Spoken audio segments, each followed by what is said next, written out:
Hola, buenos días. Bienvenidos a todos, dependiendo de donde estéis. Buenos días, buenas tardes o buenas noches a un nuevo webinar de la serie de los Latin Hard Rounds. Esta vez va a ser el primer webinar que vamos a hacer exclusivamente sobre cirugía torácica para pues también proporcionar educación en los 4 dominios del STS, incluyendo la cirugía torácica. Simplemente yo quería hacer un pequeño una pequeña introducción. Sabéis todos que esto es una iniciativa del STS, que es para un foro de debate para cirujanos cardíacos, torácicos y profesionales que cuidan a estos pacientes. Y los objetivos principales es hablar de lo que hacemos en nuestras instituciones, es decir, de hablar de lo que de nuestro día a día. Es una actividad también que promueve la diversidad, la equidad y la inclusión, y también queremos siempre tener un cirujano joven o menos senior que tenga la oportunidad de liderar estas actividades. Son principalmente webinars para Europa, Latinoamérica y Estados Unidos, que los hacemos en español y portugués. Hacemos un seminario cada cuarto, 4 veces al año, que podéis ver en la website del STS, porque se queda ahí como recurso permanente educativo. Y luego también hacemos reuniones en los principales meetings de cirugía cardiotorácica. También la audiencia en estos webinars puede participar y que de hecho queremos que sea una cosa bastante interactiva.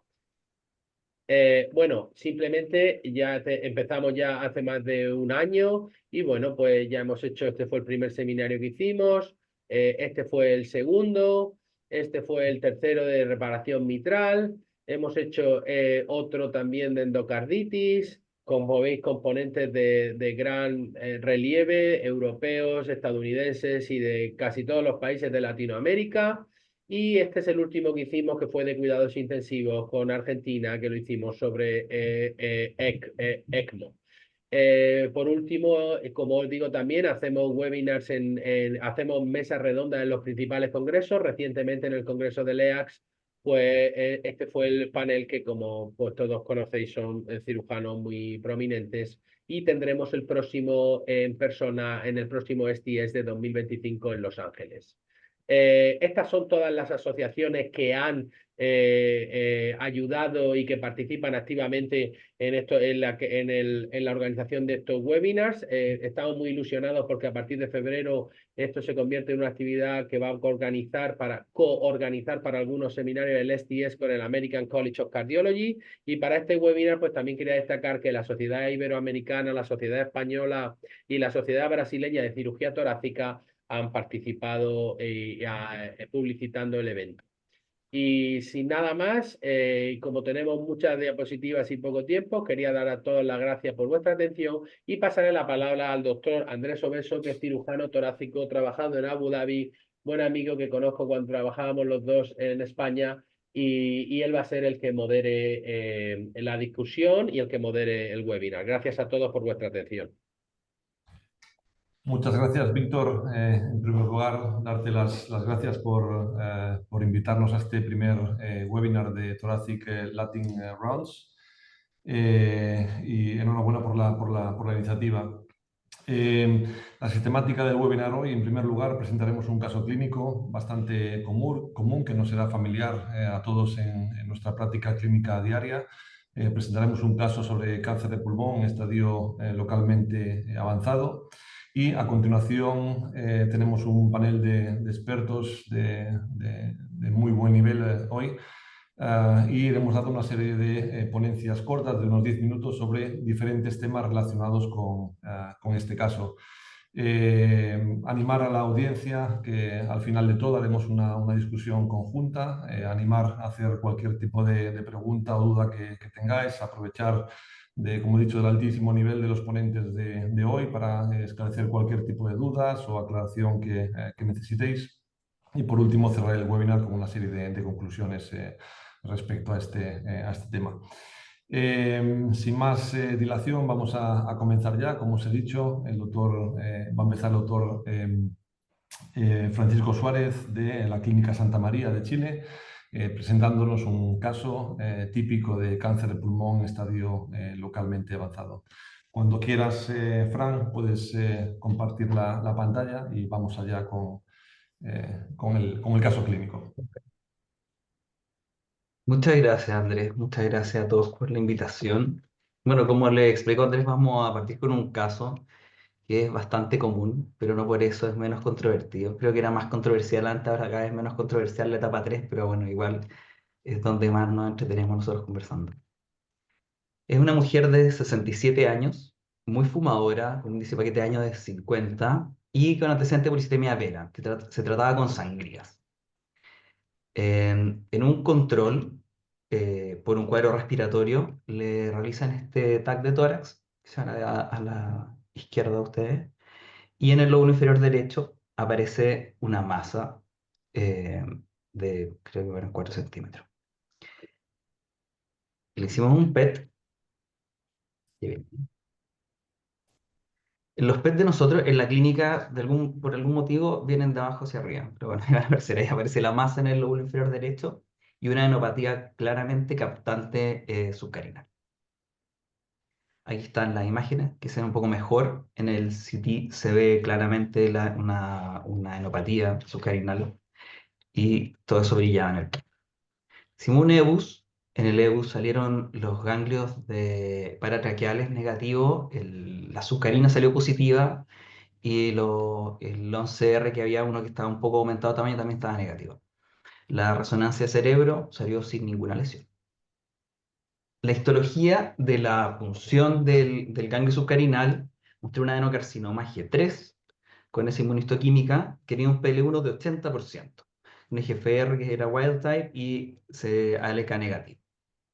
Entonces, con esta paciente, que tenía finalmente un T2A, N2A, M0, es una etapa 3A, con una espirometría que pese a su enfisema y a su índice de paquete de año, era bastante aceptable, tenía una espirometría de 107%, un DLCO de 74%, decidimos enviarla a neoadjuvancia.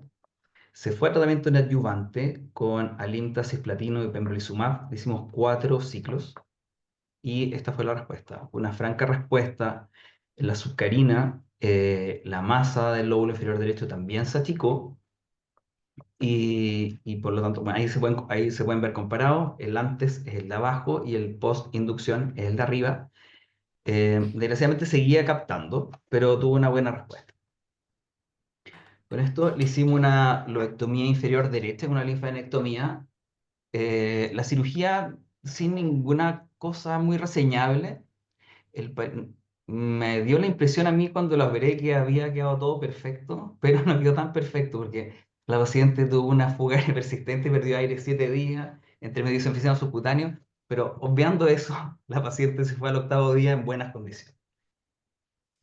No me pareció además que hubiera mucha fibrosis mediastinal ni nada. La verdad es que la cirugía uno dijo como salió perfecta, pero más o menos perfecta.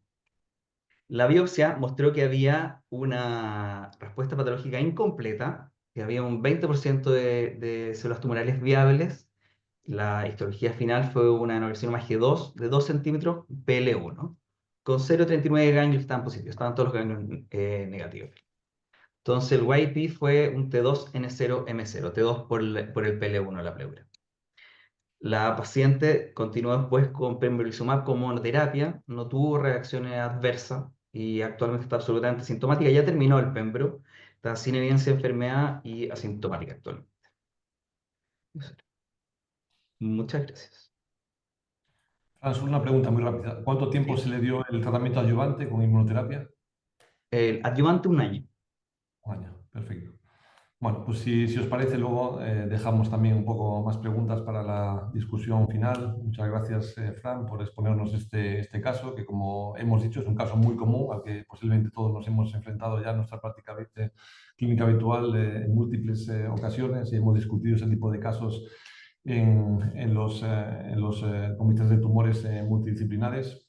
Y la importancia de este caso un poco radica en que en los últimos años pues el manejo multidisciplinar de este tipo de pacientes pues ha cambiado bastante, sobre todo desde la llegada de la inmunoterapia a nuestra práctica clínica, ¿no? Entonces un poco tenemos que empezar a adecuarnos a a este tipo de decisiones, tanto antes como después de la cirugía, y a los cambios que los pacientes sufren y que nos influyen directamente en nuestra técnica quirúrgica cuando operamos este tipo de pacientes. Pero sobre todo esto vamos a empezar a hablar. Como de hecho tenemos un panel de expertos y un poco vamos a empezar a desarrollar cada uno de los pasos del proceso diagnóstico terapéutico desde el inicio hasta el final.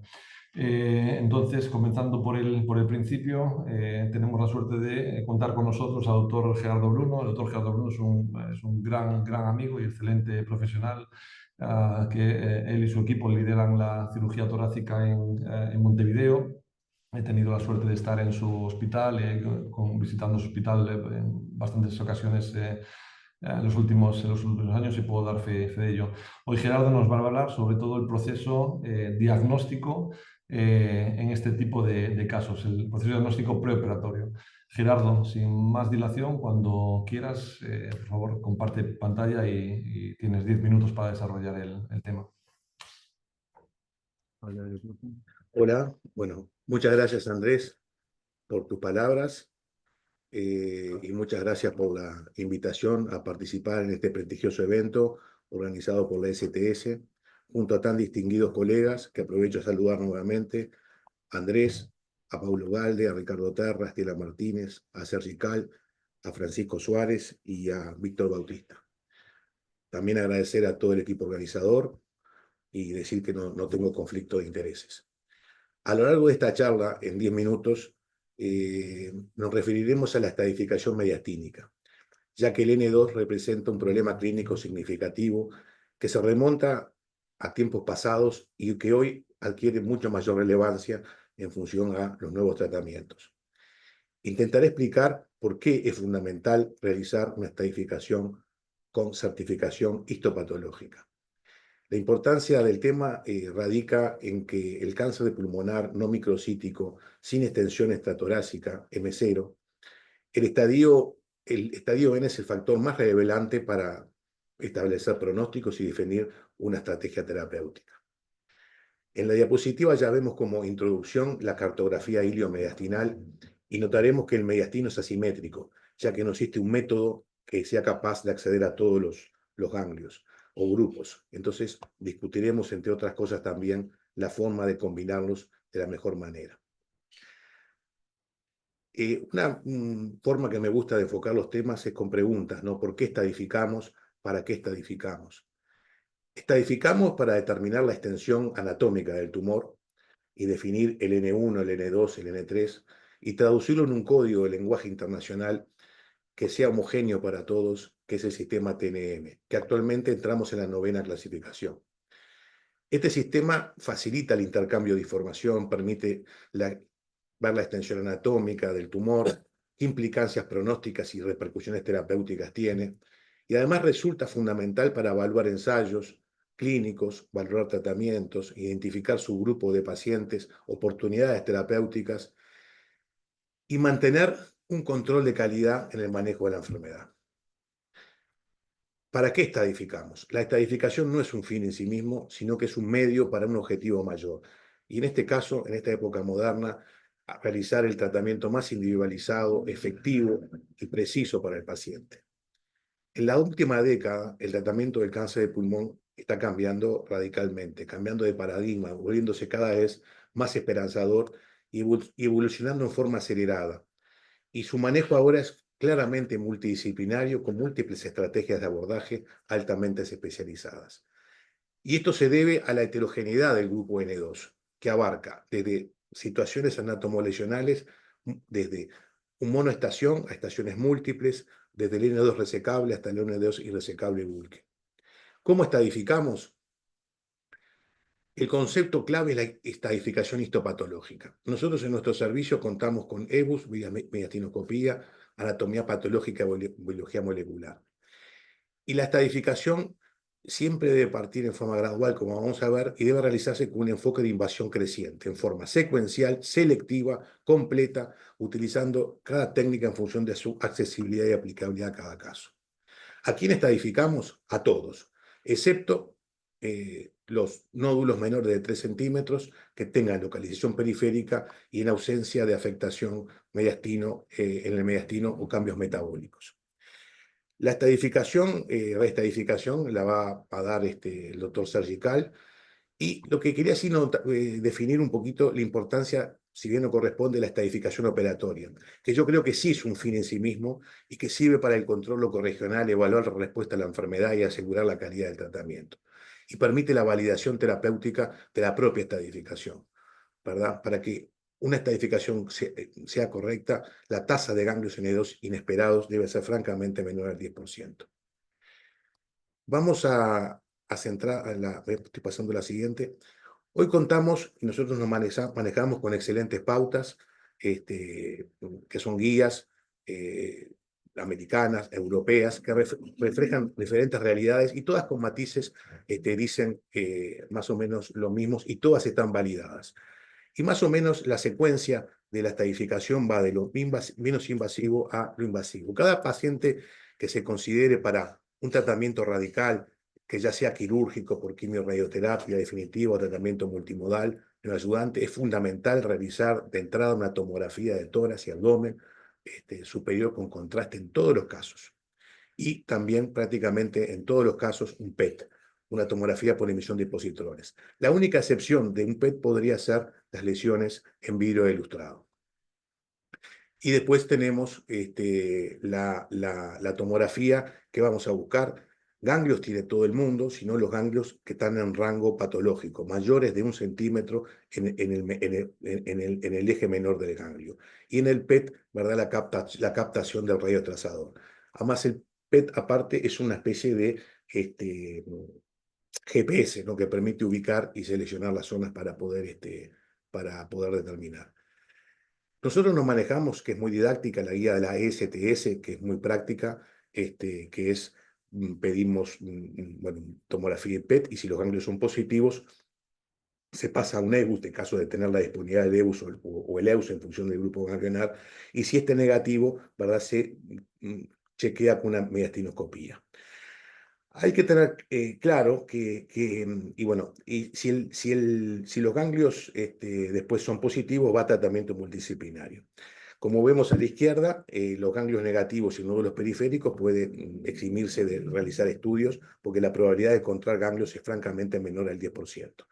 Y después hay un subgrupo de enfermos que son adenocarcinoma con alto grado de captación o centrales, mayores de 3 centímetros, N1, en el cual tienen alta chance de tener ganglios positivos, en el cual se hace un EBUS-EUS o dice videomediastinoscopía.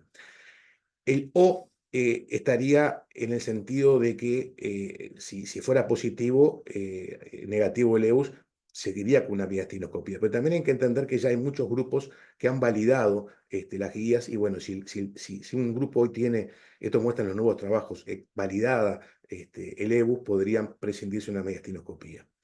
Si son negativos, van a cirugía. O sea, esa es un poco la norma. Este caso que hemos presentado, ¿verdad?, siguió el paso correcto de las guías europeas de la ESTS. Esto es una forma diferente de verlo por otras guías, ¿verdad?, que se dice absolutamente lo mismo. Y después tenemos entonces las técnicas de sensibilidad y especificidad. Especificidad es el detectar el enfermo sano, ¿no? Y la sensibilidad, la carga de enfermedad. Entonces vemos que la tomografía, cuando es normal, tiene una especificidad bastante alta, igual que el PET, que no capta, anda en prácticamente 0,90%, próximo al 1. Por eso el valor predictivo negativo va a ser alto. Pero en caso de positividad de carga de enfermedad, muchas veces hay enfermedades que alteran la tomografía que no son cáncer, ¿verdad? Que como las enfermedades inflamatorias, los procesos, las atelectasias que inflaman los ganglios, etcétera, ¿no? Que muchas veces hay infecciones y procesos que alteran el tema. Y después tenemos los estudios con alta especificidad, como el EBUS y la videomestinoscopía. Acá tenemos un poco la forma en la cual se acceden a los ganglios, en el cual el EBUS y el EUS combinados son prácticamente las formas más accesibles de llegar a todos los ganglios y que justamente aparte permiten hoy también valorar mucho mejor los ganglios ideales, que cada vez tienen mucho valor y más en los tratamientos actualmente con inmunoterapia.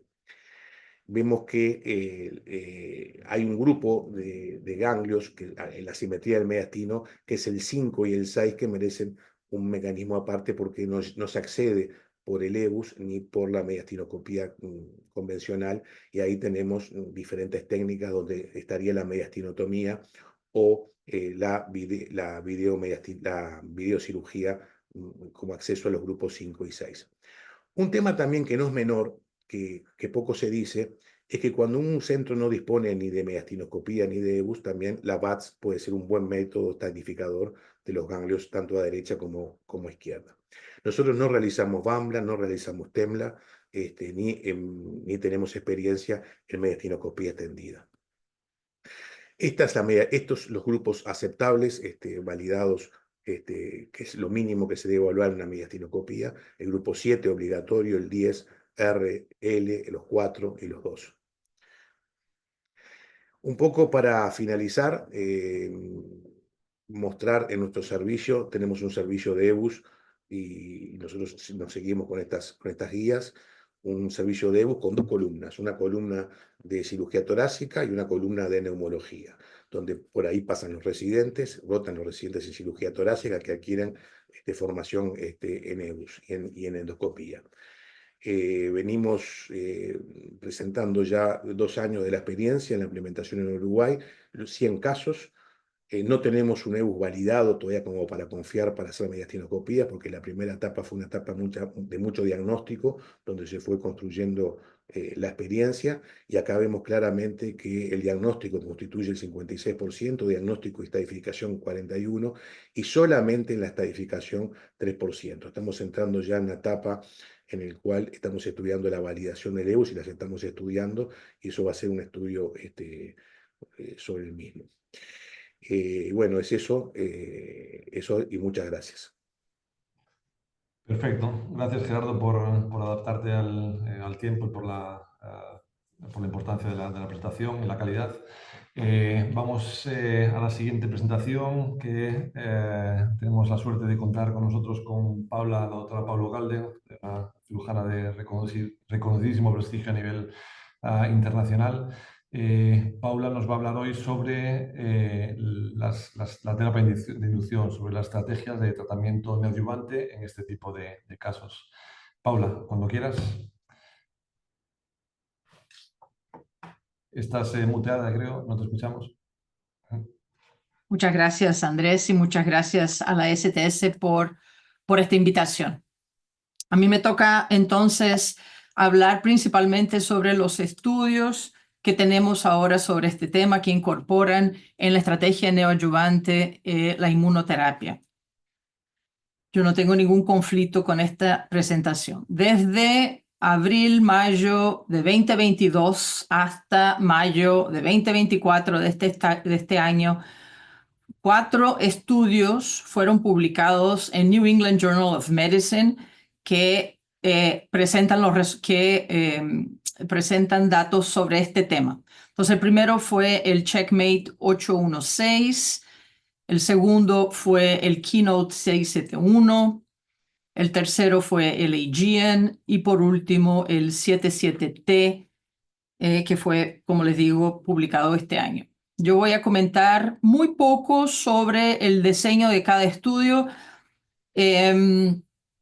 El Checkmate fue el primer estudio, entonces todos ellos tienen en común que incluyeron pacientes con tumor a no pequeñas células de 4 centímetros o más hasta una enfermedad N2. En el Checkmate entraron pacientes 3A y el Checkmate fue el único estudio que tuvo un brazo de neoadyuvancia apenas.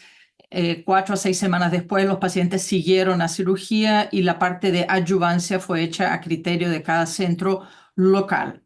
El endpoint primario de este estudio fue la respuesta patológica y la sobrevida libre de evento. Enseguida, nosotros tuvimos 3 estudios que son ahora, como lo llamamos, de perioperatorio, porque ellos tenían, esa es la mayor diferencia, el brazo neoadyuvante y adyuvante. Entonces, el Keynote, básicamente el mismo perfil de pacientes fueron inclusos. Una cosa importante del Keynote es que ellos tuvieron all comers, diferente del checkmate que yo no comenté y los demás. Si el paciente tenía una mutación conocida, ese paciente no era incluido en el estudio, pero el Keynote incluyó a todos. Aquí la droga utilizada fue pembrolizumab y los endpoints fueron sobrevida libre de eventos y sobrevida global. El Aegean, la droga fue durvalumab. En este estudio llama la atención que ellos incluyeron pacientes con un volumen de enfermedad mayor, tumores mayores, de nuevo hasta enfermedad N2. Ellos limitaron las resecciones, evitaron incluir pacientes que necesitaban de una neumonectomía, que se sabía que la neumonectomía era necesaria. El endpoint aquí fue la sobrevida libre de eventos y la respuesta patológica.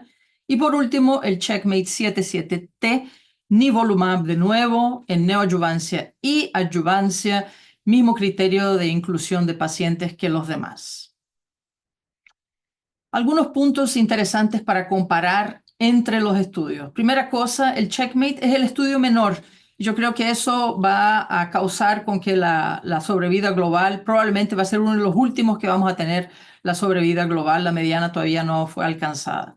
Pero, como les dije, cuanto al volumen de enfermedad y tamaño de tumor, llama la atención que estos estudios incluyeron, la gran mayoría de los pacientes tenían una enfermedad N2,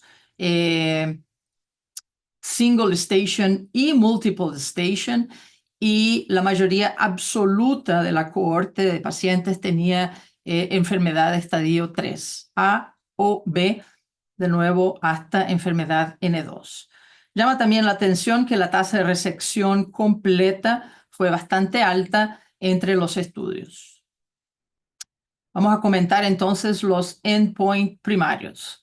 Esta fue la respuesta patológica completa entre los 4 estudios, varió desde 13% del Aegean hasta un 21.6% del Checkmate, y fíjense que en todos fue significativamente mayor que el brazo control con quimioterapia apenas. Cuanto a la respuesta patológica mayor, la variación fue de 19% hasta un 28% del Checkmate 816, y de nuevo el brazo de intervención fue significativamente mayor que el brazo control con quimioterapia. Cuanto a la sobrevida libre de eventos, aquí muy interesante este dato que es bastante uniforme entre los 4 estudios, mostrando que muy probablemente la sobrevida global también lo deba ser, pero muy interesante esto porque confirma que independiente de la droga utilizada existe un beneficio claro de la estrategia. Hasta los días de hoy, Keynote 671 es el único estudio que tiene datos de sobrevida global a 3 años con una reducción del riesgo de óbito de 28% en el brazo intervención. Este año, Jonathan presentó en la ASCO la actualización a 4 años del Checkmate 816.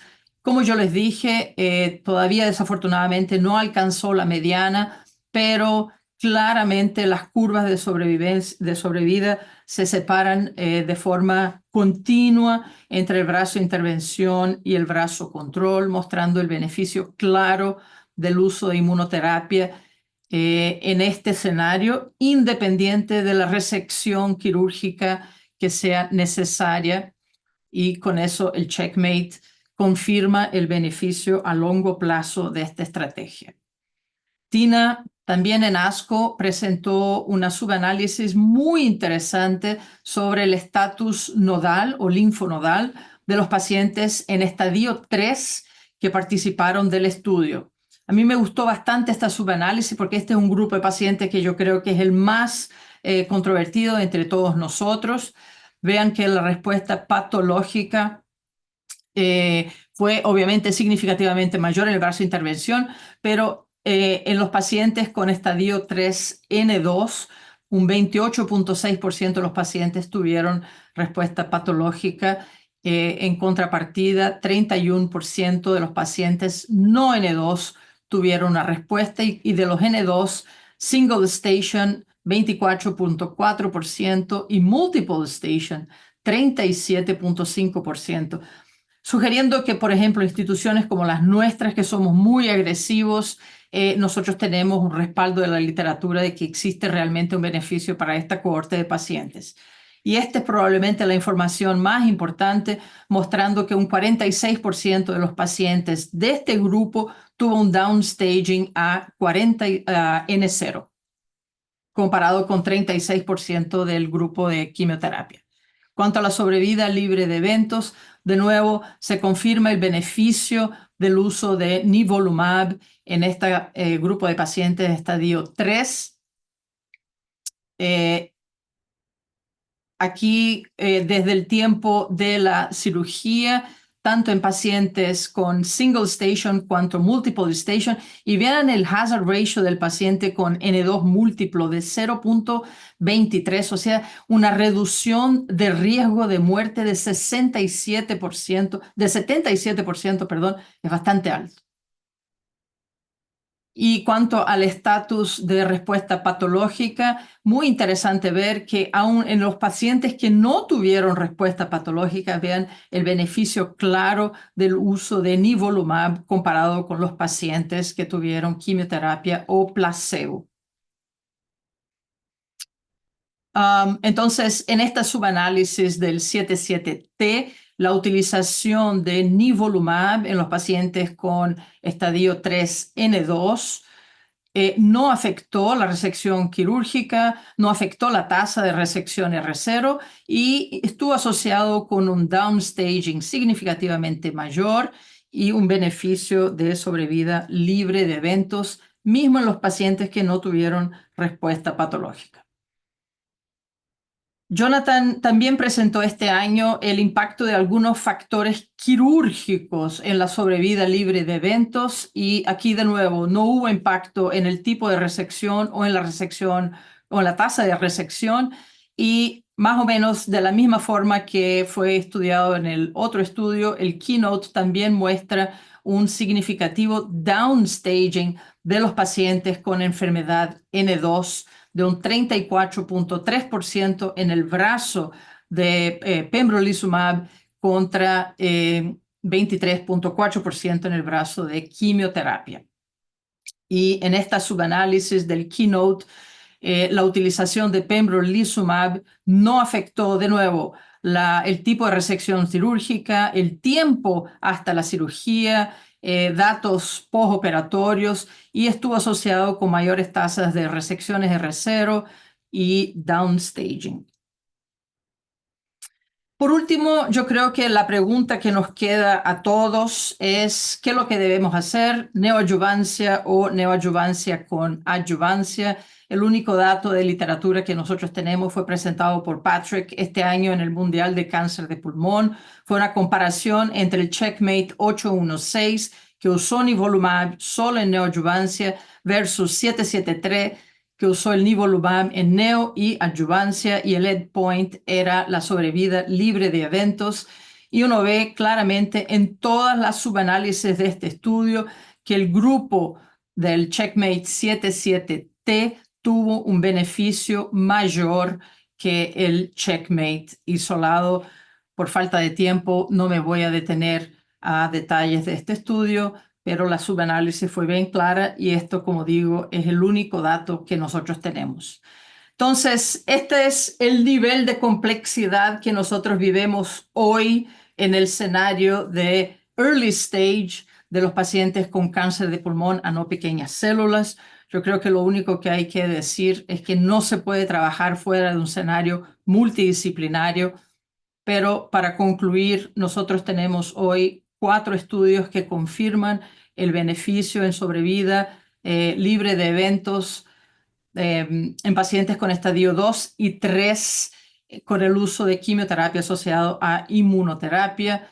El beneficio fue consistente en todos los subgrupos analizados, independiente de la tasa de PDL1, y el uso de inmunoterapia con quimioterapia no afectó de forma negativa la cirugía, las tasas de resección completa y posibles complicaciones postoperatorias. Así que muchas gracias. Perfecto. Gracias, Paula, por este magnífico resumen de la última evidencia, de los últimos trials que tenemos disponibles en la literatura, que defienden el manejo preoperatorio con quimioterapia más inmunoterapia. Luego, si os parece, dejamos para la discusión, pues un poco intentaremos repasar los puntos fuertes, también los puntos débiles y las limitaciones de estos estudios.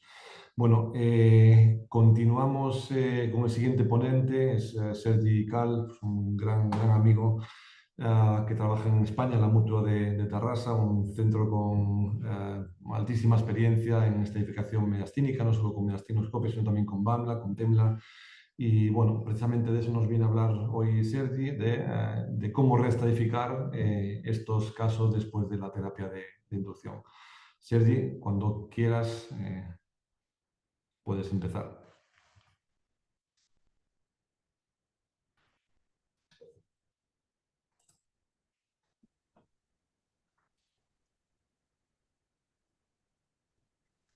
Estás mutado. Sí, no te escuchamos, Sergi. Sí, ahora, perfecto, bien. Ahora, perfecto. Gracias. Nada, que gracias Andrés y gracias a la STS por la invitación y muy contento de formar parte de este webinar con todos estos compañeros y que sea este primero de cirugía torácica. Bien, el tema que me han encargado es complejo para hacerlo en 10 minutos y por lo tanto me centraré en esta pregunta. Si tenemos que restadificar después de un tratamiento neoadyuvante y cuando hablo de restadificar, quiero que vean que restadificar tienen que ver que es sinónimo de seleccionar. A ver, ahora. Y estas son las dos preguntas. ¿Cuál sería el impacto que tiene la cirugía en el tratamiento convencional con quimio o quimiorradio? ¿Y cuál sería con los nuevos tratamientos que Paula pues, nos ha hecho un resumen brillante de lo que está ahora mismo en la literatura? Bien, el primer bloque es la cirugía, cómo interviene en la supervivencia después de quimio o quimiorradioterapia, y tenemos lo que nos dice la evidencia que está contrastada y que tenemos hasta evidencia con trials en fase 3 y vemos que cuando tenemos un mediastino que ha hecho un downstaging tiene mejor pronóstico y también tenemos mayores tasas de respuesta patológica completa si lo asociamos con radioterapia.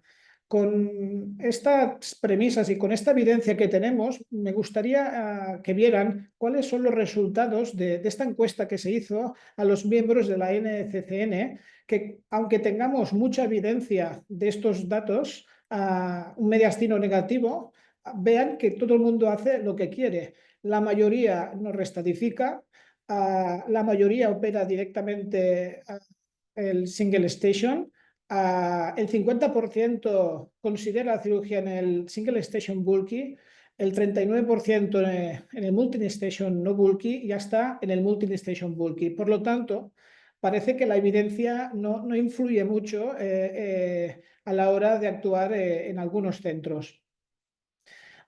¿Qué nos dice este metaanálisis? Que tenemos los trials más relevantes de la terapia trimodal. Pues que no influye la cirugía en el overall survival, tampoco en la supervivencia libre de enfermedad, nos da más toxicidad en la rama de la cirugía y por lo tanto globalmente, que ahora está de moda mirarlo todo globalmente, ¿cuándo tendríamos que añadir, cuándo podemos operar un paciente N2 si utilizamos este tratamiento? Pues bien, aquí tenemos estos trials randomizados que ya son antiguos, pero que tienen una validez en este tipo de tratamiento, en que vemos que cuando hay un downstaging hay claramente una mejora de supervivencia. Nosotros también lo validamos con remediastinoscopia y aquí lo que pueden ver es que después de un tratamiento con quimiorradio, los pacientes N2, que aquí también teníamos multiestación, uniestación, los que había un downstaging teníamos una supervivencia claramente más alta que el resto de la cohorte cuando teníamos verdaderos positivos de la remediastinoscopia, que esto es N2 persistente, la supervivencia era muy pobre. Y también tenemos un grupo control en que la remediastinoscopia falló y, como pueden ver, nadie llegó a los 5 años. Bien, vamos al grupo ahora que estamos todos los cirujanos pues, con muchas ganas de ver los resultados a largo plazo y que es impresionante los resultados que nos da en las respuestas patológicas completas cuando añadimos inmunoterapia a los pacientes que responden. Esto es lo que sabemos a día de hoy, pues que con la evidencia actual, que aún nos falta más años, como ha dicho Paula, para ver las supervivencias, pero sí que parece que la Major Pathologic Response y la Complete parecen que pueden ser un surrogate de la Overall Survival. Y por lo tanto, pues en principio, si tenemos estas dos variables, el paciente tendría que tener mejor supervivencia. Y también lo que estamos viendo, que esto es una evidencia muy clara, que con quimioinmuno hay mayores ratios de respuesta patológica completa. Pero yo me hago estas preguntas cuando analizas cómo se han hecho estos estudios. No queda claro si nos refieren a que esta Major Pathologic o la Complete sea solo del tumor o también tengan en cuenta la linfadenectomía. Y también muchos de estos estudios que han salido publicados recientemente, no queda muy claro qué tipo de linfadenectomía han recibido estos pacientes. Por lo tanto, no queda completamente claro pues si el mediastino ha sido realmente restadificado. Y cuando hablamos de pronóstico, ¿de qué hablamos? ¿De la overall o la FS? Y también es importante que lo tengamos en cuenta porque recientemente tenemos este metaanálisis que acaba de ser publicado y lo que vemos es un poco lo que ha ido comentando la doctora Ugalde, que en la supervivencia libre de eventos queda claro que cuando vemos los grupos experimentales con inmuno, tanto el que tiene la variable de respuesta patológica completa como la Measured Pathologic Response, hay claramente una diferencia entre el grupo sin inmuno y el grupo experimental. A diferencia de lo que pasa con la Overall Survival, en la que no se ven diferencias entre ambos grupos, como mínimo a 2 años. Por lo tanto, en este metaanálisis que acaba de ser publicado en el JTO, vemos lo que concluyen los estudios, que tenemos claras diferencias en FS, pero no en Overall Survival. Y bien, yo solo he puesto estos tres trials para poner el DADIM, el Checkmate 846, el 77, y mi pregunta es, ¿qué sabemos del caso que hoy se presenta? Un estadio 3A, N2. De todos estos trials, en ninguno, o yo no lo he sabido encontrar, hay la overall survival del que es un N2 persistente, del que hace un downstaging y por lo tanto serían datos que nos irían muy bien para saber si tenemos que seleccionar o no a estos pacientes. Pues bien, para terminar, este sería mi summary. En el rol de la cirugía en el estadio 3A-N2 después de quimiorradio, que es un tratamiento aún vigente, especialmente en el que el PDL1 lo tenemos del 0, pues no hay diferencias globales. Pero si seleccionamos el paciente, se puede beneficiar de la cirugía en estos subgrupos, el downstaging mediastínico y si la resección es completa. Y ¿cuál es el rol de la cirugía en este mismo cohorte con quimio e inmuno? Lo que vemos claro es que en la rama con quimio e inmuno tenemos mayores ratios de respuesta patológica completa. Esto no hay ninguna duda. Aún así, nunca se ha comparado con quimio y radioterapia. Tenemos que esto parece que sí que es evidente, se asocia a la Measured Pathologic y la Complete con una mayor supervivencia libre de enfermedad, y lo que no tenemos de momento es esta Overall Survival. Y no podemos decir nada de todos estos datos que yo creo que los cirujanos necesitaríamos saber para poder decidir a qué pacientes se beneficiarían de las cirugías. Y restadificar en quimioinmuno cuando todos los trials no lo han hecho pues que no lo hayan hecho ellos no quiere decir que no se pueda restadificar. Y por lo tanto, yo la pregunta de mi charla sería que yo recomiendo la restadificación con los medios que tengan en cada centro, porque tenemos que seleccionar a los mejores candidatos a la resección pulmonar después de tratamiento neoadyuvante. Y este sería el algoritmo que la ISTS propuso ya en 2014, que aún no se ha hecho ninguna actualización, pero lo que nos dice es un mensaje que yo creo que es muy importante. Restadificar con técnicas de imagen después de estos tratamientos es muy complicado. Podemos tener un PET-TAC que capte en el mediastino y que realmente no haya persistencia de enfermedad, y al revés. Un mediastino que sea normal por PET y por TAC y que haya persistencia de enfermedad y hasta haya progresión, como hemos visto en nuestra experiencia. Esto sería el algoritmo que ellos recomiendan. Y bien, pues esto sería la recomendación que les doy. Muchas gracias. Muchas gracias, Sergi. Enhorabuena por esa brillante defensa férrea de la rectificación después de la inducción, como no esperaba menos. Y bueno, continuamos, seguimos con el siguiente ponente, el doctor Ricardo Terra, también muy conocido de la Universidad de Sao Paulo en Brasil. Ricardo, creo que te toca hablar sobre el impacto de estos tratamientos de inducción en la cirugía.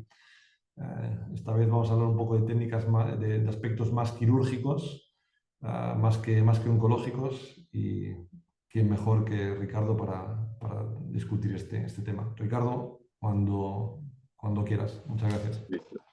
Bueno, muchas gracias, Andrés. Muchas gracias a la STS por la invitación. Es un honor estar aquí con ustedes y hablar de un tema tan importante. Yo voy entonces a hablar del impacto. ¿Y por qué eso es importante? Si nosotros nos acordamos de los primeros trials que hicieron con neoadjuvancia, con inmunoterapia, nosotros vemos que los estudios, aquí está el primer trial, los datos quirúrgicos nos muestran que 70% de los pacientes que fueron operados en este primer trial de inmunoterapia neoadyuvante fueron hechos, los casos quirúrgicos fueron hechos por toracotomía. Eso nos dejó un poco preocupados porque en centros que tenían tanta experiencia con enfermedades mínimamente, con cirugía mínimamente invasiva, estaban operando estos pacientes por cirugía abierta, si la cirugía estaba demasiadamente compleja. Después, los datos nos muestran que el tiempo quirúrgico, estos fueron datos del Checkmate 816, el tiempo quirúrgico fue más corto para los pacientes que recibieron inmunoterapia. Y entonces eso quedó un poco controverso, ¿no? La cirugía quedaba potencialmente más difícil porque estaban más fáciles o con un tiempo más corto en este trial.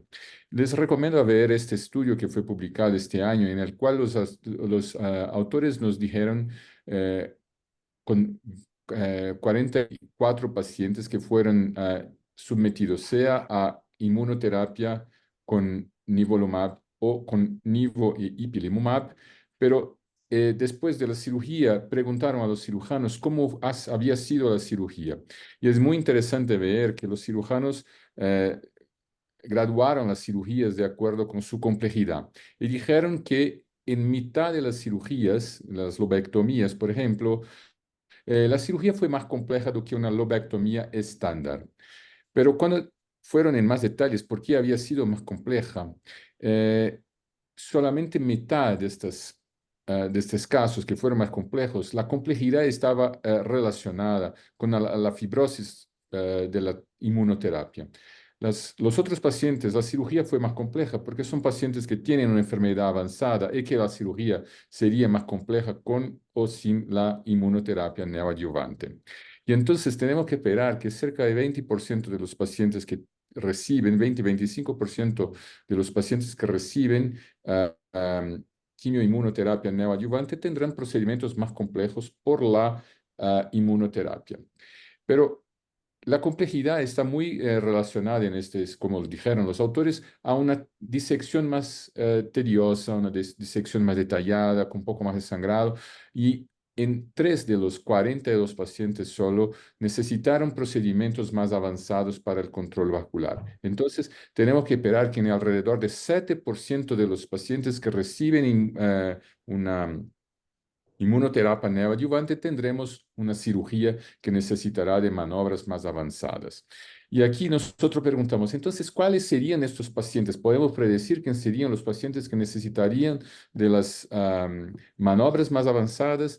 Bueno, este fue un estudio que también miró exactamente en esta pregunta y nosotros vemos que los autores con 124 pacientes nos mostraron que cuando el paciente tiene un N1 clínico, la probabilidad que se necesite de algún control de la arteria pulmonar, que se necesite de un control intrapericárdico o mismo entonces una extensión de la cirugía o mismo una arterioplastía, están entonces, este es un factor que está relacionado a la necesidad de alguna de estas maniobras o entonces alguno de estos problemas. Entonces, en un clínico. Y una otra cosa que también los autores vieron en este estudio, de hecho, que cuando había una reducción de por lo menos 30% en este N1 clínico, la cirugía quedaba también más compleja. Entonces, la conclusión de este estudio es que, mira, los pacientes que tienen N1 clínico, principalmente si tienen alguna respuesta, más de 30%, con la disminución, están más asociados al linfonodo que están pegados en la arteria pulmonar, necesidad del control proximal, necesidad entonces tal vez de una arterioplastía o algún sleeve. Entonces, es muy importante para aquellos que van a hacer cirugía de post-inmunoterapia que sepan que 25% de los casos serán un poco más difíciles, 7% probablemente necesitarán alguna maniobra más avanzada. Y por lo tanto es fundamental que ustedes todos conozcan las técnicas para control vascular. Y para el control vascular se puede utilizar los torniquetes de Rummel o entonces los clamp vasculares. Aquí es un ejemplo en el cual nosotros usamos el torniquete de Rummel, es un paciente que tenía un linfonodo que estaba pegado en la arteria, necesitamos abrir la arteria y vemos que aquí en la arteria principal nosotros pusimos un linfonodo, un torniquete de Rummel proximal y distal, el distal está aquí, hicimos bien entonces la sutura, vean aquí la arteria bien controlada, la sutura de la arteria sin problemas y aquí es el aspecto final, por ejemplo, de esta sutura vascular, el linfonodo que estaba muy pegado en la arteria. Una cosa importante es que algunas tecnologías pueden nos ayudar. Aquí es un ejemplo de un estudio que miró en las conversiones para cuando después estamos hablando de cirugía mínimamente invasiva, ¿no? De cirugía robótica y cirugía por video. Y este estudio, los autores mostraron que las conversiones fueron más frecuentes con la cirugía por video. Miren aquí, robótica 3% versus 13% después de la video. Y la razón por las conversiones fueron las razones anatómicas. Entonces, este estudio sugiere que tal vez la visión 3D y la movilidad mejor de los instrumentos permitan que los cirujanos sigan con cirugía mínimamente invasiva más frecuentemente en casos que sean más desafiadores como este aquí que ya les mostré ahorita. Bueno, y el último punto que me gustaría hacer es de la linfadenectomía. Miren que aquí tenemos los resultados, que son los resultados tardíos del CheckMate 816, y nosotros vemos que la recurrencia a distancia estaba mejor después que los pacientes recibieron la inmunoterapia neoadyuvante. Mientras cuando miramos las recurrencias locorregionales, los números están iguales, ¿no? Y las recurrencias locorregionales fueron más significativas en los linfonodos intratorácicos. Y mi pregunta entonces es, ¿será que esto fue una recurrencia o esto es una persistencia de una enfermedad linfonodal que no fue resecada? Entonces, si nosotros estamos mejorando el tratamiento sistémico, tenemos que estar muy seguros que estamos también ofreciendo un buen tratamiento locorregional, porque esa es la misión de la cirugía. Entonces, es muy importante que tengamos claro que va a ser difícil las linfadenectomías. Entonces, este caso, doctor Suárez nos mostró un linfonodo que estaba un linfonodo mediastinal, que fue una disección sin muchos problemas, pero a veces tenemos casos como este, en que los linfonodos estaban muy pegados atrás de la arteria, de la vena cava, nosotros vemos aquí la arteria brachiocefálica, aorta y también la tráquea. Entonces, a veces estos casos pueden también ser desafiadores para la disección linfonodal, pero es imperativo que la hagamos de una manera completa para que tengamos un resultado final con una resección linfonodal completa. Entonces, para concluir, nosotros vemos que a quimioterapia, inmunoterapia neoadyuvante puede llevar a casos más complejos en 20% de los casos, pero en 7% necesitaremos algo más complejo, como por ejemplo controvascular. Principalmente en los pacientes que ya tienen un N1 clínico y también cuando tienen una respuesta buena en el linfonodo. Y que debemos estar entonces preparados para principalmente hacer controvascular más central, broncoplastias, y también es fundamental que tengamos entonces el entrenamiento para eso.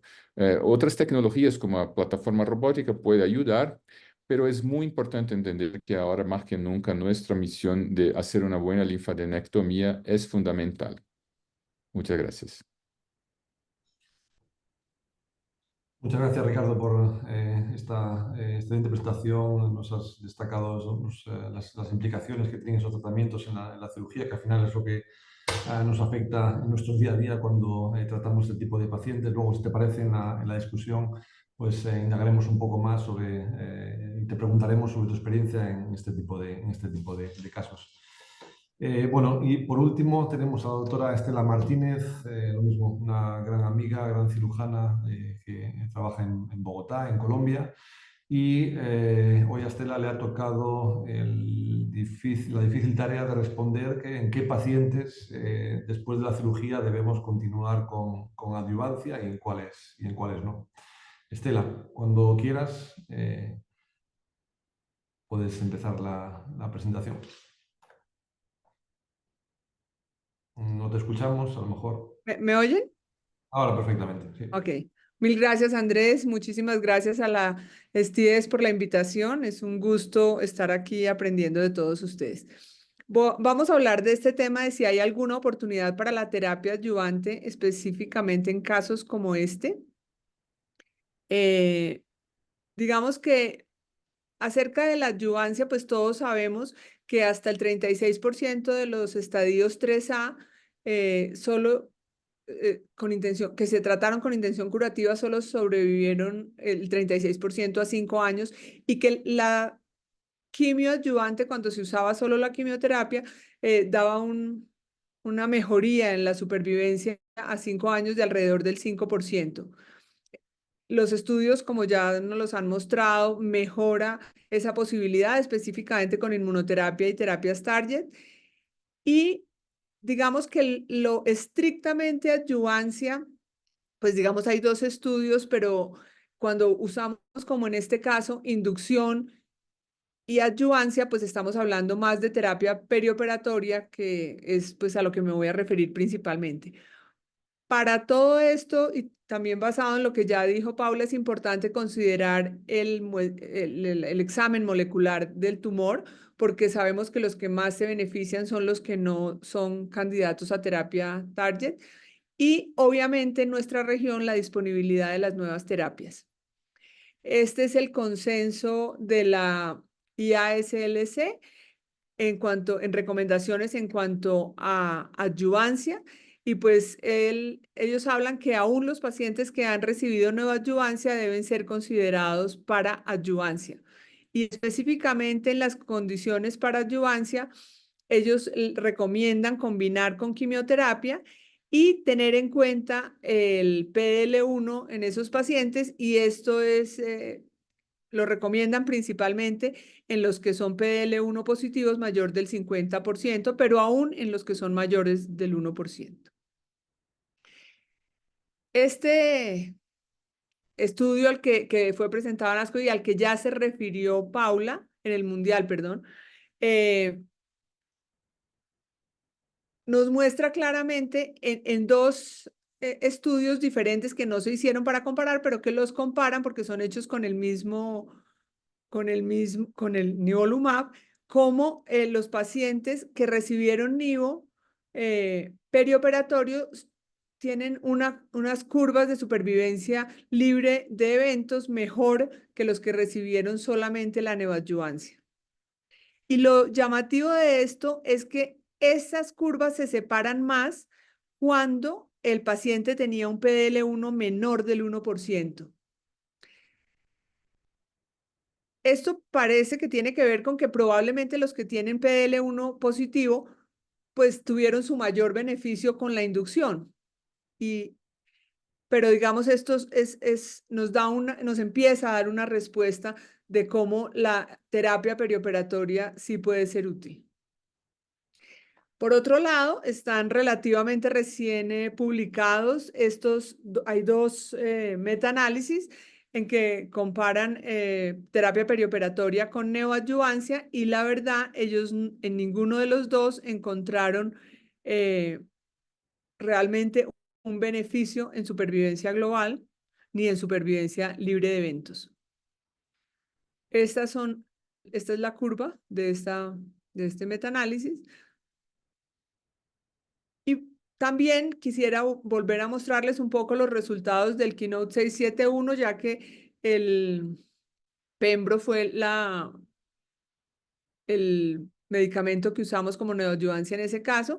Y aquí podemos ver que en el seguimiento a 36 meses, a 3 años, pues hubo una diferencia importante en cuanto a supervivencia global y también en cuanto a meses en la mediana de supervivencia libre de eventos.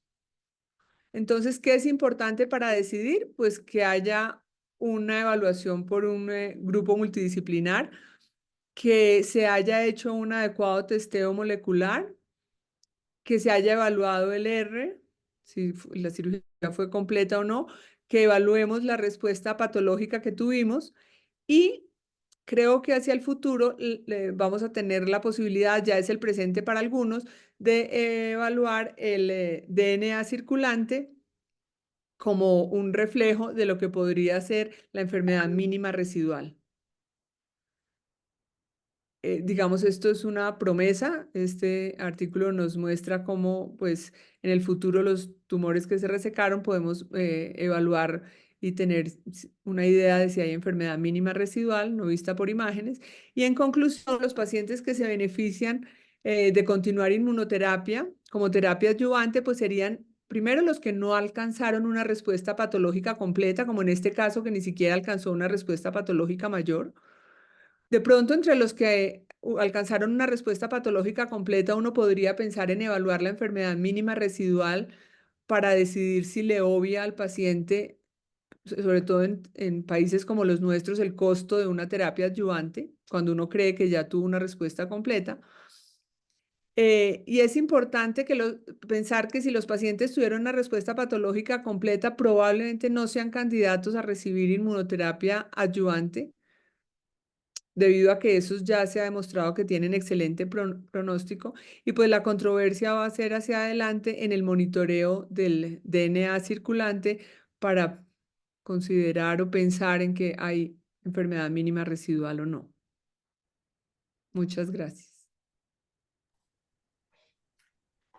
Perfecto, Estela. Pues lo mismo, quedan también muchas preguntas en el aire, muchas preguntas que responder. Y yo creo que ahora es el momento. Daros las gracias a todos por haberos adaptado completamente al tiempo disponible y creo que bueno, nos quedan unos 20-25 minutos de discusión. Hay alguna pregunta ya en el chat, pero si os parece, vamos a ir un poco esclareciendo algunas dudas desde el inicio hasta el final. Mi primera pregunta es para Gerardo. Vamos a empezar un poco a hablar sobre el tema del diagnóstico preoperatorio, de todo lo que es el proceso diagnóstico preoperatorio. Me consta, Gerardo, que en Uruguay, que en vuestro hospital, el programa de EBUS comenzó hace poco, fue hace un año, un par de años. Es interesante saber cómo os ha afectado a vosotros, al departamento quirúrgico, la instalación de un nuevo programa de EBUS, si habéis visto bajar el número de mediastinoscopias, acerca de la curva de aprendizaje de los neumólogos, y realmente ya se está en un punto en el cual se puede confiar en los resultados. A mí me pasaba por lo mismo cuando empezábamos en Santiago hace unos años, que nos bajó muchísimo el número de mediastinoscopias cuando se empezó con el EBUS, evidentemente, pero llegó un punto en que la curva de aprendizaje era muy buena y no siempre hacíamos mediastinoscopias cuando un EBUS era negativo, es decir, confiábamos en esos resultados. Me gustaría saber un poco cuál está siendo vuestra experiencia. Sí, sí, gracias, Andrés. El EBUS a nosotros nos dio dos cosas. Una que es muy importante, que tenemos un área que está dirigida por cirujanos, o sea, tenemos un cirujano endoscopista que es cirujano de tórax, y en el cual nuestros residentes pasan por endoscopía, se forman y se forman también en el aprendizaje de EBUS, y eso le da un carácter mucho más invasivo al procedimiento.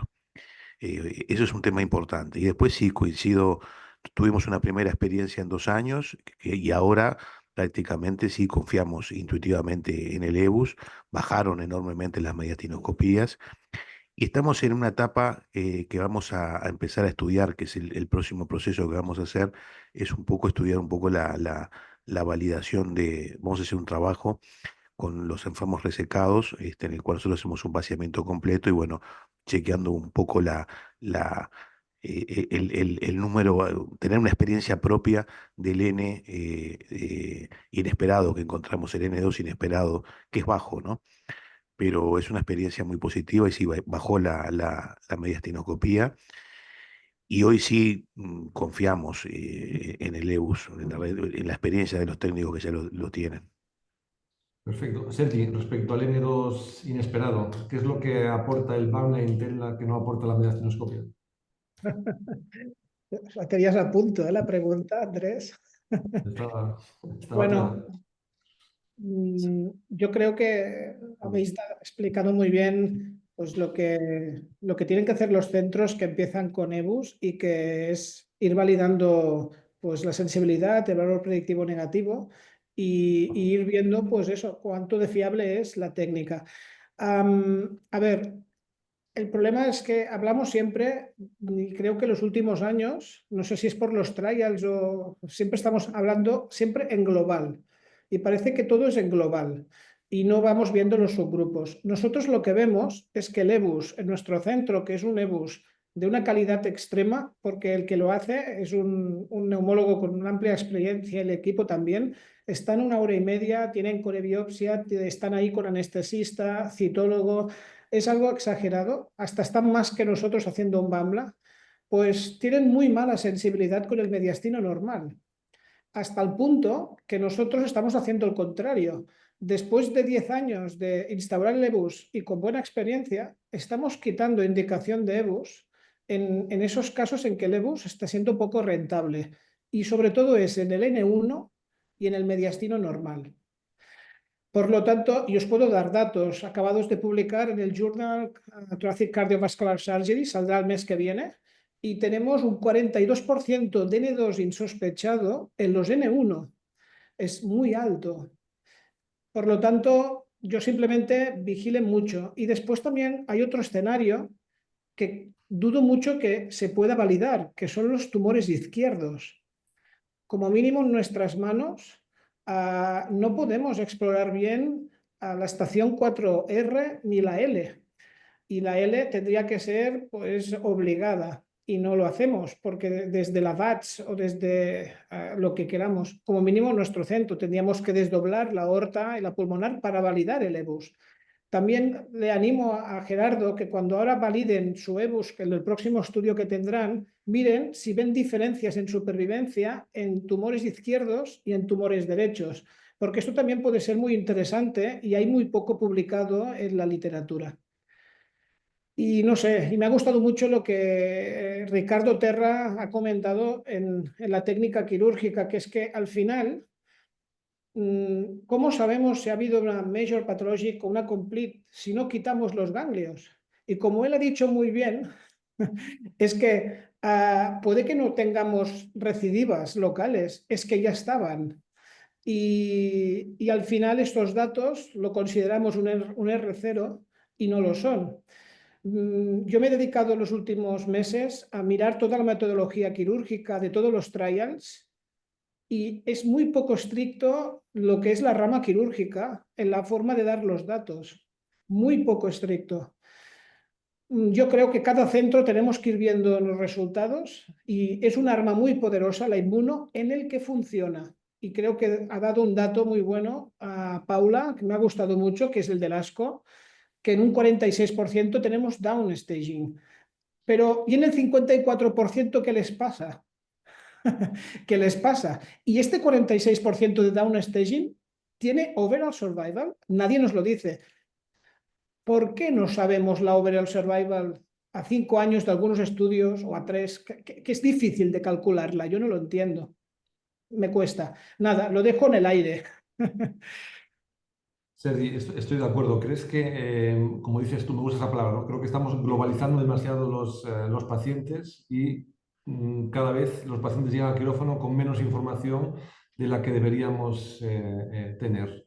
Entonces, algo está pasando en la estadificación prequirúrgica. Es decir, antes lo teníamos muy claro todos, ¿no? Con los algoritmos que todos conocemos de las guías americanas, de las guías europeas, pero presiento, es una intuición que estamos saltando esos pasos. Mira, un dato que he querido que mostrar y no sé si lo he dejado claro, cuando salen los trials fase 3 de Cathy Albain y de Van Merbeck en Europa y en Estados Unidos, ni los propios autores concluyeron que la rama quirúrgica con downstaging tenía una buena supervivencia. En ese momento, el overall survival, que no iba a favor de ninguna rama, era lo que dijimos. El resultado global nos gustó y nadie dijo nada. Y ahora, como el resultado global es un poco mejor en el event free survival, ya todos irán bien. A mí me sorprende. A mí me sorprende. Y además, es sospechoso que no podamos tener ningún análisis de subgrupo. Y otra pregunta. El otro día estábamos...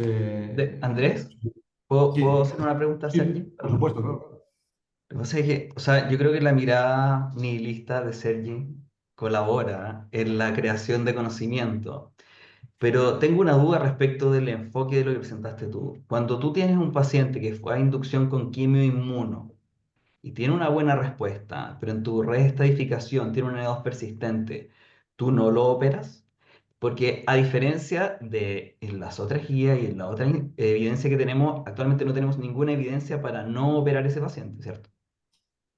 Es una pregunta buenísima y por desgracia el consenso de expertos de la ISLC, del Grupo Español de Cáncer de Pulmón, creo que también en Estados Unidos acaba de ser publicado en la TS, sin ninguna evidencia se dice que se opere directamente el paciente independientemente de la respuesta ganglionar y hasta solo se recomienda hacer un TAC de restaging, que aún no sé ni por qué lo dicen de hacerlo. Y el único motivo que dicen los autores que se reunieron y que la única evidencia que hay es un sistema Delphi, no estamos hablando de una revisión sistemática de la literatura ni nada, lo único que mencionan es que como los trials no han hecho restaging, nosotros no lo tenemos que hacer y que el restaging es muy demandante y que por lo tanto, pues nada. Lo que yo digo es, a ver si el paciente que no responde requería otro tratamiento, que ahora está viendo cada vez más evidencia, que si no funciona la quimioinmuno, se puede añadir radioterapia y empiezan a haber buenos resultados. Y cada vez hay más literatura al respecto, que le teníamos mucho miedo a la radioterapia después de inmuno. Yo lo único que digo es, si responde la quimioinmuno, está haciendo un milagro en un paciente que puede que no hubiera respondido con nada. La pregunta es, ¿le estamos ofreciendo algo con la cirugía cuando no responde? Esta respuesta no nos la ha respondido nadie. Claro, Nadie. pero a diferencia del Intergroup 0139, que fue negativo inicialmente, tuvimos que hacer un análisis de subgrupo para demostrar beneficio con la cirugía. Este es un estudio que es positivo desde el principio. Entonces, por supuesto que el análisis de subgrupo va a servir, pero creo que es un escenario absolutamente diferente. Que mira, que a 5 años de los primeros trials como Nadim no sepamos nada es sospechoso. Mira, yo te hablo de la hipótesis. La hipótesis de todos los trials, todos empiezan la introducción igual. La introducción dice, en otros tumores como el melanoma, etcétera, se ha descubierto que la respuesta patológica completa y el measure son surrogates de overall survival. Y ha sido claro, como el melanoma. Nosotros apostamos que esto pasará en el pulmón y por eso diseñamos estos estudios. Esto es una hipótesis. Aún no tenemos la overall survival. Y lo único que sabemos es que en una rama, que es la de quimio e inmuno, es 5 veces superior a la quimio sola, que no han querido hacerla en compararla con la quimio-radioterapia, curiosamente. Lo digo porque nosotros llevamos más de 30 años haciendo inducción con quimio y quimio-radio, haciendo restadificación y con resultados excelentes. Hoy en mi consulta he visto a 3 pacientes, 3, que operé en el 2010, N2 multiestación y 1 N3. Estamos del 2024 y no teníamos inmuno. Al final, lo que quiero decirles es, la inmuno irá bien a los que vaya bien, pero a los que no vaya bien, no sé si la cirugía le aportará nada. Y aquí es donde creo que nos tienen que responder. Y cuando nos lo respondan, pero creo que Paula ya ha empezado a responderlo. No nos dicen nada del 54% de no downstaging. Solo nos habla, y tampoco nos han dicho la overall survival del 46% que responde. ¿Por qué no la pueden decir? Los pacientes que van a la consulta son los que anduvieron bien en general, en todo caso. Ese es el sesgo que tenemos todos los cirujanos. Bueno, lo tenemos estudiado. Nosotros seguimos el método Rami-Porta. Todo es una base de datos y todos los pacientes no les hemos dado nunca el alta, nunca. Ni a 5 años, ni a 10, ni a 15. Sabemos los que tenemos vivos, muertos y los N2 persistentes no los operamos, les damos otro tratamiento y los volvemos a restadificar si no progresan por PET. Hemos hecho hasta remediastinoscopias 3 veces. Ahora con el Bambla ya ha terminado esto, pero bueno, yo simplemente te rebato lo que me dices por una razón. Hay tanta evidencia como para hacer una cosa como para no hacerla. ¿Por qué no se puede restadificar? No hay ningún dato y no nos lo quieren dar. Nadie lo da. Bueno, cuanto al tema de overall survival de los 4 estudios, nosotros tenemos la sobrevida global del Keynote apenas, porque la forma que el estudio fue diseñado, el endpoint primario era overall survival. Y nosotros no tenemos la mediana, pero tenemos 3 años y está el beneficio claro para el grupo de la inmunoterapia. Quiero apenas llamarte la atención que en Lancet Oncology este año, Mariano Provencio publicó los datos de Overall Survival 5 años del Nadim, que fue un estudio fase 2, que era un estudio pequeño, pero ustedes, los españoles, siempre salieron adelante. Y entiendo que el grupo de oncología español está muy en favor del uso de la inmunoterapia. Y yo no tengo de memoria los números pero el progression free survival fue alrededor de 60% y el overall survival en 5 años fue de 65%, lo que es superior al Pacific y lo que es superior a los estudios de quimio y radioterapia. Pero esas comparaciones no deben ser hechas, son eras diferentes, estadificados los pacientes de forma diferente, pero lo que sí creo es que los datos que vienen de España tienen un valor muy importante porque ustedes estadifican muy bien los pacientes y los operan muy bien comparado con muchos estudios norteamericanos.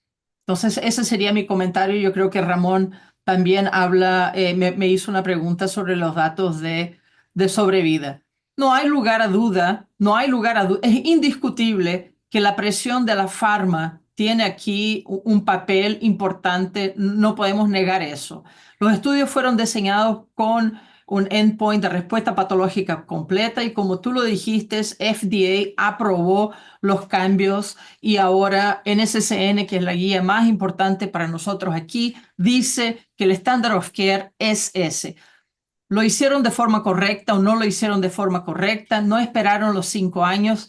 Yo creo que nosotros también estamos viviendo una otra era de cáncer de pulmón. Hubo una época en que se podían esperar los famosos 5 años, ahora todo está andando en un paso revolucionario y desafortunadamente esa es la realidad. El mensaje que tiene que quedar es que tenemos que trabajar en un escenario multidisciplinario. Tampoco creo que un escenario dominado por cirujanos o dominado por oncólogos sea correcto. Entonces, por ejemplo, nosotros aquí seguro que operamos muchos pacientes que quizás en muchos otros lugares no serían operados. Y usted están usando quimio y radioterapia que quizás en otros lugares no lo están usando. Esas variaciones yo creo que son variaciones aceptables por la literatura que tenemos hoy con los datos que tenemos hoy. Esa es mi opinión sobre el tema del overall survival. Luego también tendríamos que tener en cuenta que, lo estoy preguntando ahora en el chat, que en no todos los países está disponible la inmunoterapia, ¿no? La inmunoterapia es un tratamiento tremendamente caro, sobre todo cuando se añade la adyuvancia con un año de inmunoterapia y no en todos los países, desafortunadamente, está disponible. Paula, ¿cuántos ciclos dais de inmunoterapia? Nosotros hacemos aquí en general el keynote porque a los oncólogos les gustan que está el dato exactamente del overall survival. Yo creo que eso ha sido muy constante en los países donde esa estrategia, ese protocolo está aprobado. En Canadá se hace apenas el checkmate porque es el único protocolo aprobado. Nosotros hacemos, como dice Estela, el protocolo completo para los pacientes que toleran, no tienen toxicidad, pero los pacientes que tienen respuesta patológica completa se interrumpe y no se hace el brazo de adyuvancia. Tenemos una pregunta del profesor Rami Porta que un poco complica incluso todo bastante más. Nos comenta el doctor Rami que la diferencia entre el N2 y el N3 puede ser de 1 milímetro. ¿Por qué se han excluido los pacientes con tumores N3? Si el fármaco funciona, funcionará tanto para N2 como para N3. Mira, yo estoy de acuerdo con la idea de Ramón, pero hay que tener en cuenta que nosotros estamos viniendo desde muy atrás, ¿eh? O sea, el tema de la cirugía en N2 es un problema hasta hoy. N2 single, creo que muchos están aceptando. N2 múltiplos, muy pocos aceptan. N2 bulky, casi nadie. Afuera el Brigham, yo conozco pocas instituciones que hacen upfront neoadjuvant para bulky disease. Entonces el N3 es como un no-go, pero yo creo que en términos científicos nosotros necesitamos de un estudio y también con respuesta patológica completa como un endpoint, me parece fantástico en ese escenario y tratar de incluir esos pacientes. Pero el único comentario que yo haría sobre eso, profesor, es que desafortunadamente nosotros nos falta mejorar mucho la linfadenectomía y la estadificación de los pacientes. Entonces, eso yo lo veo como un gran problema porque no, entre el lado derecho, N3 a la izquierda y N3 a derecha son completamente diferentes. Perfecto. Vale, está viendo si hay alguna pregunta más en el grupo. Estela, estás mutada. Estela estaba hablando. Perdón, Estela, no te escuchamos ahora. Perdón. Yo quería, digamos, poner sobre el tapete, ya que estamos hablando de inmunoterapia y neoadyuvancia, alguna cosa que discutí en un momento con los oncólogos españoles y fue que ellos no están tan de acuerdo en que uno haga, por ejemplo, en algún caso que uno considere una videomediastinoscopia o un BAMLA en un paciente que considera que puede ser candidato para inmunoterapia como neoadyuvancia porque ellos consideran que hacer una linfadenectomía le va a disminuir la posibilidad de acción a la inmunoterapia. Yo no tengo tan claro que eso sea así y me gustaría oír, pues aprovechar que está Sergi acá y a Paula que hacen videomediastinoscopia. Yo creo que eso es un problema. Mira, ayer, incluso está en mi Instagram y no lo actualicé, pero ayer lo que iba a ser un upfront lobectomy para un paciente que fue EBUS negativo, Entro a cirugía y el ganglio 7 me parece un poco extraño. IVA es negativo, lo saco y mando congelación. Mientras estoy esperando, aprovecho y hago el 11, era una lobectomía superior derecha, aprovecho y hago el 11 y empiezo a disecar, miro el 10 adelante, me parece extraño. Lo mando, 4, 2, yo dije no voy a esperar. 7, positivo, 4, positivo, 2, positivo. Por favor, ¿qué pasó? ¿Qué pasó aquí? Entonces, es raro, gracias a Dios, eso es raro. Mira, en ese caso, yo no hago sampling. Entonces, yo le hice una linfadenectomía súper radical. Imagínate lo que me va a pasar cuando vuelva esta señora después de neoadyuvancia. Y otra, este caso también es polémico porque el 2 fue positivo. O sea, yo no tengo cómo salir de... Ahora, si fuera upfront cirugía, sería un RUN, obviamente. Entonces, ese es otro tema que no lo estamos ni siquiera discutiendo aquí. O sea, y el 2 positivo, yo no sé si va a negativar. ¿Será que ese debería ser un criterio para que fuera Pacific en vez de ir a neoadyuvancia? Ya que si no responde va a O va a quedar... ser cirugía completa. Entonces, pero yo ya saqué todo, tampoco lo vamos a saber. Es un problema, es un problema. Mira, ¿Pero crees que el BAMLA es un problema para considerar inmunoterapia después? No, Eh, no. a Si el ver, tumor primario queda, aquí eso no es un problema. Si queda el tumor primario, el hecho de disminuir volumen de enfermedad no debería afectar tanto la acción de la droga. El tumor primario está. sí, no. Entonces, Santiago Ponce, la teoría que tiene es que quitamos las autopistas para que la inmunoterapia llegue, lo ahí cual, ya, el tema ya está muy cineástico. sí. bueno, Estela, tienes razón. Esto que te han dicho, creo que se basa con algún artículo asiático, no me acuerdo, creo que es un JTO, diría. Bueno, ellos buscan la manera de que al final todo el mundo entre en una inducción, sea como sea, hasta sin validarlo. Mira, solo hacer un apunte, ¿eh? Me ha ido muy bien lo que ha dicho ahora mismo Paula. EBUS negativo, mediastino normal. Es donde el EBUS va peor. Lo digo para que no es ninguna sorpresa. Lo digo, es el peor de los escenarios. No ven, cuando tenemos un PET negativo, es el peor de los escenarios. Y siguiendo con tu pregunta, el órgano regulador en España, para que lo sepan, no sé si conocen cómo es nuestra sanidad. Sanidad de España es una sanidad universal, que cualquier tratamiento será subvencionado por el gobierno, cualquiera, es igual el precio. Y curiosamente se ha aceptado la inmunoterapia con un PDL1 del 1%. Por lo tanto, estamos haciendo criterios de mínimos para que todo el mundo entre en tratamiento. Y a partir de aquí le buscarán todo. Nosotros hacemos BAMBLA a los pacientes. Si el PDL1 da para hacer una inmuno, les damos. Y si no hay progresión, los operamos directamente si en el PET no vemos progresión a distancia, porque en el mediastino pues lo hemos quitado todo. Obviamente serían no bulkis, porque un bulky no sería un BAMBLA, y esto es como actuamos. Y lo que estamos haciendo, que antes no lo hacíamos tanto, es un poco hacer lo que el doctor Rami ha dicho, ¿no? ¿Y por qué el N3 no? Pues cuando un EBUS es positivo, no buscamos el N3 por esta razón, porque ya lo restadificaremos con BAMBLA. ¿Entienden? Quiero decir, en el fondo, en estos trials no entrarían los pacientes N3. Si el EBUS sale positivo a 4R, pero un 4L lo podría ser, por ejemplo, en un tumor derecho, teóricamente hasta lo tendrías que validar con un BAMBLA, aunque el EBUS sea positivo, porque los trials dicen que no podemos hacer inmuno en el N3. Por lo tanto, nosotros lo que hacemos es, si el EBUS es positivo, se va a inmuno, si es un paciente para inmuno, obviamente, si no es para quimio-radio, y hacemos la restadificación con un BAMBLA.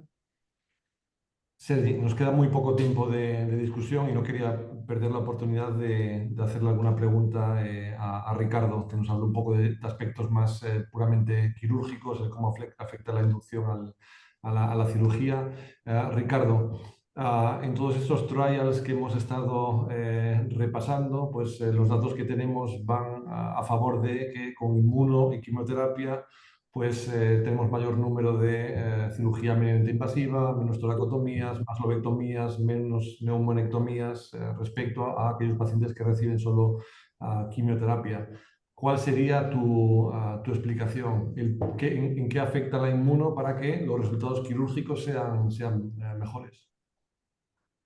Bueno, esa es una excelente pregunta y bueno, tenemos alguna experiencia con casos en los cuales el tumor disminuyó mucho y probablemente la cirugía quedó mucho más fácil después de la inducción. Entonces tengo un ejemplo de un paciente que tenía una lesión que estaba muy pegada en la cava. Probablemente si hubiéramos operado antes sería una cirugía más compleja porque teníamos que, para movilizar dentro del tórax, tal vez tuviéramos que hacer algún control de la cava. Ese paciente tuvo, por ejemplo, una respuesta completa y quedó como una pequeña área de contacto y fue muy fácil hacer la cirugía. Un otro tenía una invasión aparente de la pared torácica, al final no era. Si fuera el inicio, que teníamos una lesión de 6-7 centímetros pegada en la pared, habría sido más difícil la disección. Entonces, cuando pegamos el total de cirugías, una parte de las cirugías será más fáciles. Serán seguramente más fáciles por la disminución del tamaño, principalmente los que tienen la respuesta completa. Pero es importante también saber que para estos casos que tenemos los linfonodos hilares, estos serán más difíciles y ahí está, en mi opinión, el preparo que tenemos que tener para estos casos. Tenemos también ya experiencia de casos que tuvimos que hacer el control vascular, arterioplastía lateral. No fue necesario hacer un arterial sleeve hasta ahora, pero tuvimos broncoplastia. Y la verdad es que entonces, como ese es un promedio de muchas cirugías, una gran parte de las cirugías queda más fácil solo por la disminución del tamaño del tumor. No tenemos eso, bueno, contabilizado, pero es mi explicación para los números que vemos ahí en los trials. Un Perfecto. comentario. Alguna vez hoy leí que entre mejor sea la respuesta para el paciente, probablemente va a ser más difícil para el cirujano por mayor inflamación o tejido alrededor. ¿Qué crees? Menos en los linfonodos, ¿no? No, en los linfonodos, sí. Principalmente, ¿no? Claro. Bueno, última pregunta que me gustaría que fuera para Estela y ya con esto cerramos. Intenta ser breve, por favor, y aunque sé que es muy complicado porque la pregunta es complicada. ¿En qué pacientes se debe continuar con tratamiento adyuvante después de la cirugía? Es decir, hasta ahora el único factor que tenemos en cuenta es la respuesta patológica completa. ¿Hay algún otro que nos deba orientar acerca de qué pacientes tienen que seguir con inmunoterapia adyuvante después de la cirugía, o es el único que tenemos hasta ahora? Pues digamos, en lo que yo encontré en evidencia, es lo único que encontré, pero yo pienso que de pronto en tumores que uno piensa que son, digamos que termina uno discutiéndolos ahí en la junta multidisciplinar, y en algunos tumores que de pronto uno piensa que son muy agresivos, pero que tienen un PDL1, no sé, porque ya ni siquiera pienso eso, porque estaba acordándome del artículo eh, en que compararon el Checkmate 77 con el que lo que dice es que inclusive los que tenían PL1 negativo pueden ser los que más se benefician. Entonces yo creo que necesitamos más estudios para saberlo, pero probablemente los que no tienen respuesta patológica completa, yo creo que serían los que en este momento uno les seguiría el tratamiento. Perfecto, gracias Estela. Pues yo creo que un poco dejamos el tema abierto. Podríamos estar aquí discutiendo toda la tarde o toda la noche en mi caso. Cierro simplemente con unas conclusiones. Como bien habéis dicho, el tratamiento del cáncer de pulmón en estadio localmente avanzado ha cambiado muchísimo. Si miramos atrás en estos últimos 10 años, recuerdo pues mismamente, por ejemplo, el estadio 2, hace no mucho lo tratábamos con cirugía más adyuvancia. Ahora, según estas últimas recomendaciones basadas en estos ensayos clínicos que Paula ha citado perfectamente, se recomienda en pacientes con tumores más de 4 centímetros, N1, N2 clínico, tratar con quimo e inmunoterapia seguida de cirugía. Queda abierta la discusión, restadificación sí, restadificación no. Yo creo que coincido completamente con Sergi, cuanta más información mejor. Nuestros pacientes muchas veces llegan al quirófano con muchas lagunas que luego posiblemente afecten la supervivencia y nosotros no sabemos por qué. Por lo tanto, yo creo que toda la información que tengamos en forma preoperatoria siempre nos va a ayudar a nosotros y va a ayudar al paciente. Respecto a la técnica quirúrgica, no hay duda, evidentemente, eso ya lo sabemos, no solo con la inmunoterapia, sino ya lo sabíamos con la quimio y con la radioterapia, que estos tratamientos de inducción afectan de forma importante debido a la fibrosis periliar en la técnica quirúrgica. Creo que la mínima invasión sí es posible, sobre todo en centros con amplia experiencia, pero siempre tenemos que tener en mente la posibilidad de una reconversión, un control vascular en el momento oportuno, como decía Ricardo, especialmente en aquellos casos con ganglios linfáticos afectos ciliares que pueden dificultar mucho la disección vascular. Y por último, pues bueno, todavía queda por decidir qué pacientes son candidatos idóneos para seguir con inmunoterapia adyuvante después de la cirugía.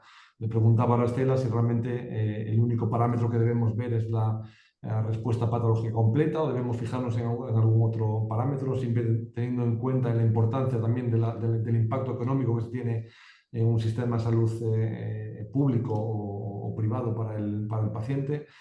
Y bueno, pues quedan todavía muchas respuestas por responder. Creo que tenemos evidencia hasta ahora, hay muchos ensayos clínicos importantes, pero también hay que tener en cuenta que estos ensayos clínicos tienen virtudes, pero también tienen limitaciones. Es decir, Sergi ha incluso respaldado el seguir con la quimioterapia y radioterapia en pacientes basándose en los resultados que ellos tienen en su departamento. Es muy importante, como bien dijo, conocer los resultados que uno tiene y su experiencia individual, y en base a eso decidir si cambiar o seguir. Y bueno, creo que es, y como también habéis dicho todos vosotros, por supuesto, yo creo que hoy en día, y Fran también lo ha comentado en el caso clínico, Gerard igual, que es muy importante todos estos casos discutirlos en un comité multidisciplinar de tumores. Yo creo que eso es indiscutible hoy en día, y todos estos pacientes son subsidiarios de un manejo completamente multidisciplinar. Así que bueno, muchas gracias por todos, gracias a estos magníficos ponentes que hemos tenido hoy, gracias a la audiencia, hemos incluso batido el récord en algunos momentos de más de 100 personas escuchando este webinar. Gracias de nuevo a la STS, gracias Víctor por darnos la oportunidad, esperemos que en el futuro podamos seguir con estos Latin Rounds no solo de cardíaca, sino también de torácica en otros temas que como sabemos pueden ser bien comprometidos y pueden incitar a la discusión. Así que bueno, lo dicho, muchas gracias a todos y aquí Gracias. Gracias. Muchas gracias. Gracias a todos.